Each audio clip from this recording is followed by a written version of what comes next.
Bonjour à tous, je vous propose d'attendre encore quelques instants que les derniers participants se connectent avant de commencer ce webinaire.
Je vois que nous allons pouvoir commencer. Merci à tous d'avoir rejoint ce webinaire où je vous propose aujourd'hui de voir ensemble comment mettre un podcast en place à travers 5 points fondamentaux.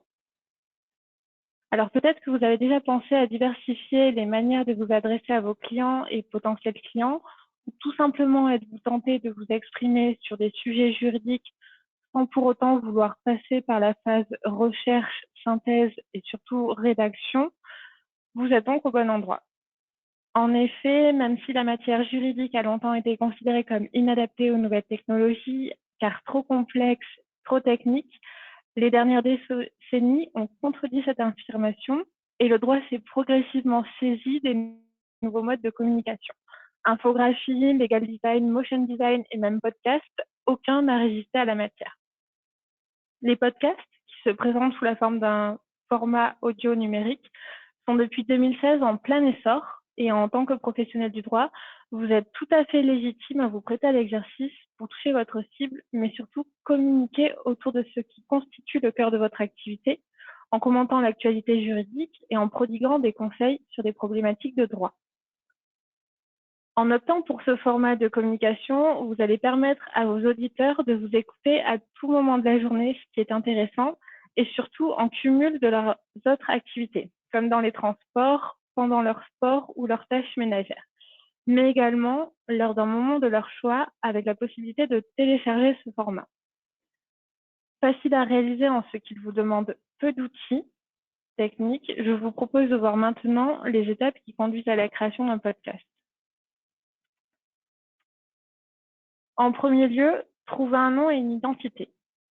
En donnant un nom et une identité à votre podcast, vous allez permettre aux auditeurs de vous identifier mais également de facilement identifier le sujet, la thématique de vos podcasts, en plus de leur permettre de directement vous retrouver dans les barres de recherche des plateformes d'hébergement. Concernant le choix du nom, vous êtes assez libre, si ce n'est qu'il est conseillé d'effectuer une recherche d'antériorité afin de vérifier que le nom que vous allez choisir pour communiquer n'est pas déjà utilisé. Vous pouvez même d'ailleurs enregistrer le nom de votre podcast à l'INPI. L'idée, en tant que professionnel du droit, c'est de pouvoir identifier à la lecture du nom de votre podcast que vous allez parler de sujets juridiques. Vous pouvez donc être très créatif. Les jeux de mots juridiques seront toujours appréciés. Sinon, un intitulé avec un mot-clé juridique sera toujours efficace tant que vous évitez des termes trop génériques ou réducteurs, notamment si vous souhaitez faire évoluer votre podcast. À titre d'exemple, si le nom de votre podcast fait référence au droit social et que vous souhaitez par la suite élargir les domaines de compétences sur lesquels vous vous exprimez, vous allez être contraint de modifier votre identité. Privilégiez donc un nom facile à retenir et au besoin, testez ce nom auprès de votre entourage afin d'évaluer son effet. Au-delà du nom, vous pouvez ensuite créer une véritable identité à votre podcast avec notamment un court slogan, une musique de générique, une musique de fond ou lors des transitions sonores, en plus d'une véritable identité visuelle autour de votre podcast en choisissant des couleurs et un logo. La seconde étape à la création d'un podcast consiste à choisir un style et un format. Pour le style, là aussi, vous êtes libre de traiter de votre sujet juridique comme vous le souhaitez en l'adaptant à votre site. Si vous voulez commenter l'actualité juridique, qu'il s'agisse de réforme ou de jurisprudence, vous pouvez opter pour un style très formel, strictement basé sur les dires de la loi ou de l'arrêt. Mais si au contraire, vous souhaitez rendre cette actualité ou cette décision accessible, optez pour une recontextualisation de la problématique juridique, l'explication des termes du droit et une présentation sous la forme d'histoire sera généralement plus efficace. Vous pouvez sinon choisir de présenter une problématique juridique à laquelle votre cabinet ou votre étude est régulièrement confronté, qu'il s'agisse par exemple d'expliquer le fonctionnement d'une procédure de divorce pour faute, celui du régime de la séparation des biens ou comment vendre un fonds de commerce. Ici aussi, libre à vous d'opter pour un format de compréhension juridique ou pédagogique. Afin de parler de votre sujet et de lui donner vie, il vous faut donc choisir un format adapté. Encore une fois, vous êtes libre de définir ce style et celui-ci n'est par contre pas immuable. Il sera plus facile à faire évoluer au cours de la vie de votre podcast que le nom. Il vous suffira simplement d'introduire ces modifications à vos auditeurs. Il existe de nombreux formats de podcast, mais certains sont plus adaptés au contenu juridique que d'autres, notamment le podcast où vous êtes l'unique interlocuteur, où vous choisissez ici de parler sous la forme d'un monologue, mais également l'interview ou le talk show, qui sont des formes adaptées si vous souhaitez discuter autour du droit avec d'autres intervenants, voire experts sur le sujet de votre épisode. Ici, le format pourra se décliner soit en conversation pour le talk show, sinon en question-réponse pour une interview. D'autres formats existent et ne nécessitent que votre imagination. Vous pouvez aussi adopter le style documentaire et investigation qui seront plus particulièrement appréciés, par exemple en droit pénal. Après ces deux premières étapes, il vous faut ensuite définir un rythme. En effet, donner un rythme à votre podcast est fondamental, car s'il plaît à vos auditeurs, ces derniers seront dans l'attente de votre prochaine diffusion. Peu importe que vous optiez pour une diffusion hebdomadaire, bimensuelle, mensuelle, le tout est de vous tenir à votre rythme. Par ailleurs, ce rythme peut vous permettre d'alterner entre deux formats et par exemple décider de parler d'une problématique juridique avec un intervenant tous les 15 jours et les autres quinzaines expliquer un point de droit ou commenter une jurisprudence. Pour parfaire ce rythme, n'hésitez pas à numéroter vos épisodes et leur donner un nom en lien avec leur contenu. Enfin, vos épisodes eux-mêmes doivent être rythmés. Selon les études, la durée moyenne des épisodes de podcast les plus performants se situe autour de 30 minutes. Selon votre format et votre cible, définissez la durée moyenne de vos épisodes Et si votre podcast suppose l'intervention de participants, indiquez-leur bien cette durée et définissez avec eux leur temps de parole. Nous arrivons enfin à la phase qui va permettre de donner vie à votre podcast, la réalisation du script. Il ne s'agit pas ici d'écrire mot pour mot le contenu de votre podcast, ce qui risquerait de lui donner une impression de lecture en décalé avec l'objectif principal de ce format, qui est de permettre une communication fluide et une approche directe de votre cible, mais plutôt de cadrer le déroulé de votre explication. Vous allez ainsi définir les principaux points à aborder et les mots-clés de votre podcast, tout en notant les références que vous souhaitez par exemple citer. Au-delà du contenu spécifique à chaque podcast, vous pouvez créer un script commun à tous vos épisodes, comme par l'élaboration d'une introduction qui se répète à chaque podcast, en souhaitant par exemple la bienvenue et en rappelant le nom de votre podcast ainsi que son objectif, avant d'interpeller les auditeurs sur le sujet du jour et éventuellement présenter les différents participants. De même, la conclusion de votre épisode peut prendre une certaine forme, avec des remerciements aux auditeurs et participants et l'annonce du prochain épisode.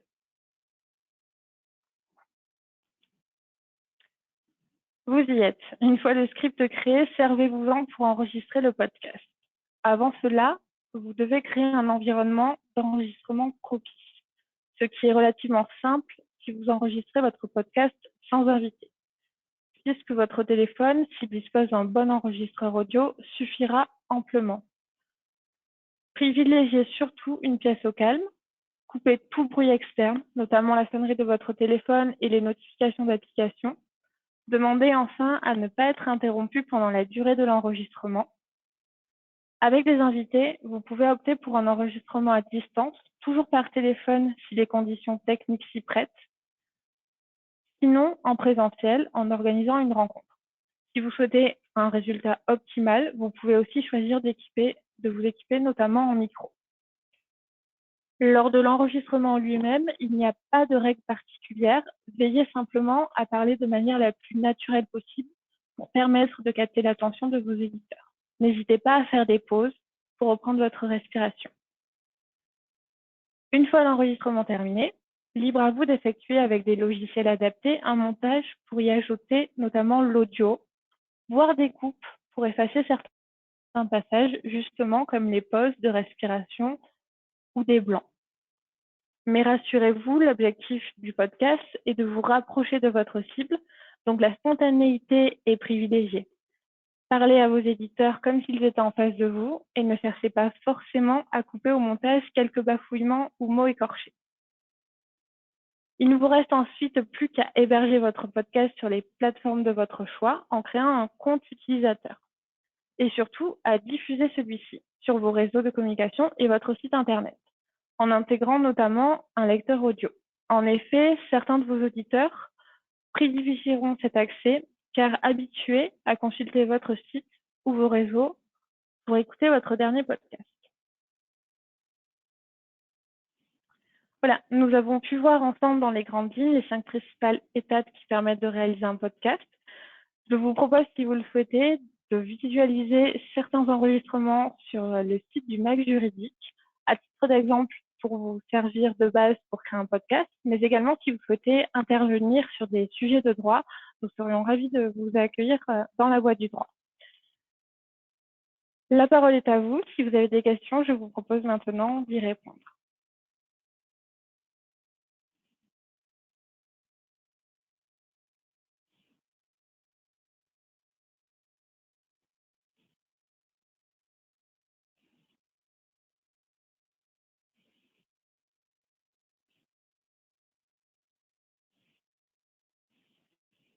Alors, j'ai une question, j'ai une observation et une demande de transmission des slides à la fin de l'enregistrement.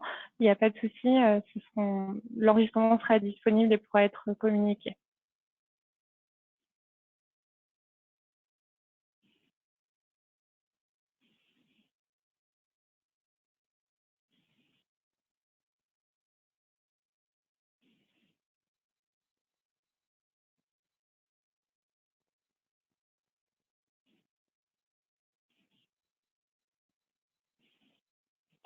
C'est une question sur comment prendre contact pour créer un premier podcast. Alors, si vous souhaitez enregistrer un podcast avec nous, vous pouvez prendre directement contact avec ASCO. Les coordonnées figurent sur la slide précédente. On verra ensemble comment vous pouvez intervenir sur une problématique de droit ou sur un sujet. Si vous souhaitez avoir la parole seule ou dans le cadre d'un interview, n'hésitez pas.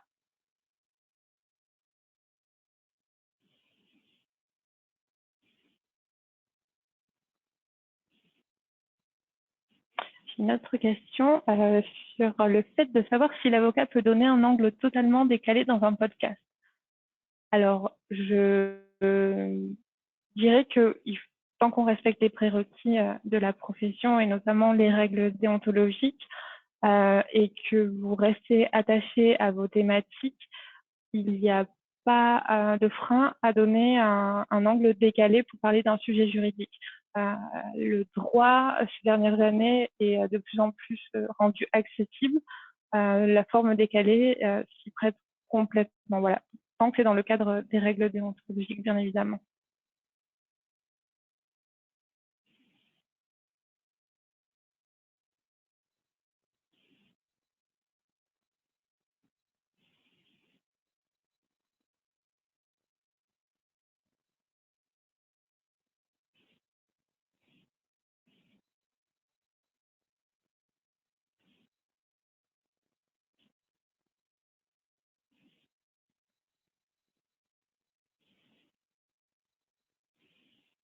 C'est une question, on me demande si on peut mettre le podcast sur le site internet. Alors là-dessus, je pense il vaut mieux contacter la personne qui s'occupe de la gestion du site internet. En soi, c'est normalement faisable. On peut insérer des lecteurs audio de diffusion du podcast directement, sinon des renvois vers l'endroit où il est hébergé.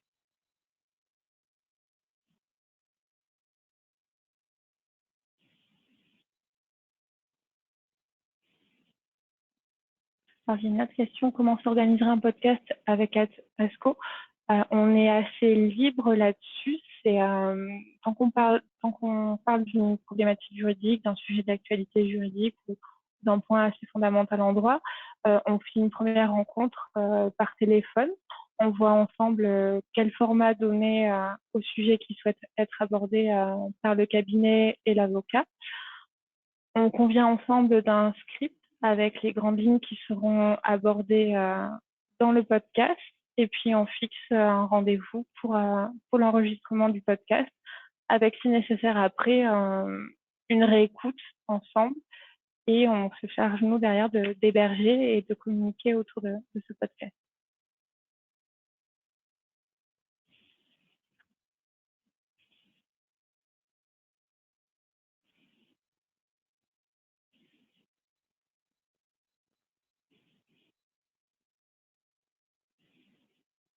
Alors, j'ai une question concernant le coût d'un enregistrement avec ASCO. Si vous souhaitez être intervenant avec le MAC juridique dans le cadre de La Voix du droit, qui est notre podcast, il n'y a pas de coût. C'est basé sur le fait d'une collaboration juridique.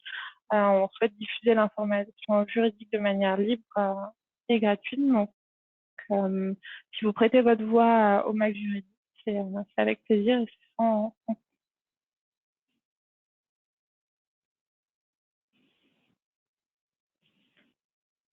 Et je vois qu'il n'y a plus d'autres questions. Merci à tous et à très bientôt pour un nouveau webinaire.